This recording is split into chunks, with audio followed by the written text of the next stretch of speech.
Hello everyone, this is the Axle Shifter here, and I am back with the next Forlorn Classics video.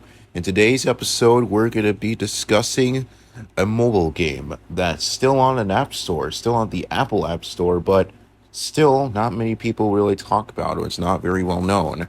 I'm talking about Rogue Racing, a mobile game where you race around different race cars and sports cars, and really just tuner cars in general as you race around different environments. And also gain, money and stuff throughout the tracks. So, yeah, I'm going to be talking about this game. So, yeah, let's get on to it. Rogue Racing is, of course, a mobile game that was really last updated in December of 2017, but it was first released on February 1st, 2012. And the app developer that made the game, it's turned out to be, was Barbaroga,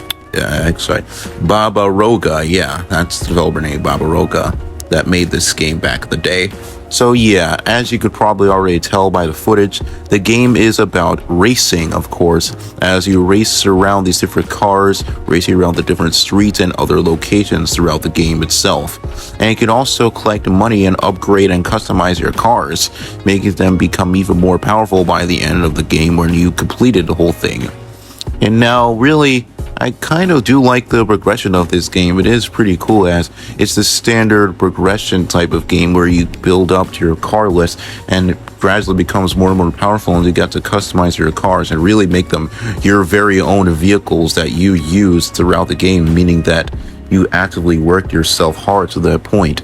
But really, it's just kind of basic. I mean, there's not really much space in the game. I get it's a mobile game, but just look at the layout of the track. Yeah, it looks decent enough, but still, I feel like I've already seen this type of stuff before, like in the Asphalt series, where this game is most likely probably based upon. Just it has fictional spoof cars instead of real cars they put in the game. So yeah, that is just kind of just there. Oh, and also we have the soundtrack of this game, which it is pretty good. You can listen to it, but I can't really find much information about the OST online. I tried searching it up for it, but it's not really there. This game truly is forlorn, huh? Okay, but anyways, yeah, I do like the soundtrack of this game, but the progression is pretty good. Now for the car designs. I really like the designs of these cars. They look really cool. I especially like the ones from the trailer. They make them look so fast and so epic. I love these designs. I really love when game developers for racing games make their cars out to be really cool looking, really fast looking. Make sure you really want to drive them and use them to their full potential in races. This even goes to developers who use real life cars and even put them in their game, like the Need for Speed series, Asphalt, Dirt, Forza, etc. That's really cool. I like that. Also, throughout the game, you can collect money on the track as well as nitrous, but in order to get more nitrous, you have to get more keys, and it says.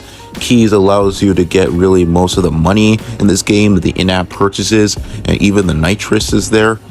But I just don't really like that type of practice. In general, I just don't like when mobile games typically just use the excuse that they have to get money just for the sake of it, and especially in-app purchases. The amount of keys you need to unlock just to get nitrous is pretty insane, because you don't really start out with that many keys, and even if you do correct the keys, if you just use all of them up, really, you just don't really get much nitrous anymore. You have to buy them, and by that point, you probably don't really have much keys left, so yeah. That really sucks, and I don't really like that aspect of the game. I fucking hate that aspect. Also, yeah, as for races themselves, the races are decently fun.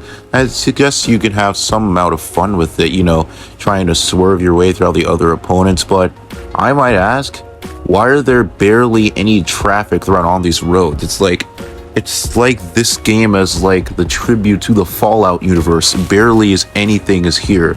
And it's also like the Gears of War games where barely any space is it. Well, this place is nowhere near as post-apocalyptic as either Gears of War or Fallout, but still, I swear, there's barely any traffic here. Is this a professional race? I mean, it's supposed to be illegal street racing? Because I don't know.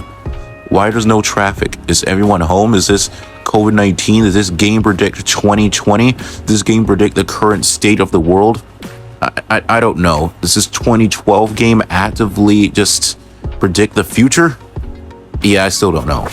And that was my coverage of Rogue Racing. Overall, I really do like this game because I like the car customization, the car designs themselves, baseline. Well, yeah, it's not Hot Wheels baseline. The cars design are good. They're good in this game. And yeah, and I do like the races as they're pretty decently fun, I would say, and the soundtrack is alright to listen to. But what I don't like is the microtransactions of this game and how much keys you have to get in order to get the nitrous and money at the start of the game, because it just feels like too much. Also, this game was never released on Android for some reason. It was only released on Apple products like the iPad or the iPhone. I mean, that just kind of sucks. What about the Android folks? Oh, how much did Apple pay you, Baba Roga? How much? But yeah, anyways, this game is alright. I really like it. I mean, if you have an iPhone, I recommend it. Well, if you have an Android, well, you could probably download an APK of it and still play it, but still, kind of sucks that Android gamers are really not getting the quality games without having to get the APK, with the high risk of it not even working in the first place. But yeah, hope you guys enjoy this video, and I'll see you later. Goodbye.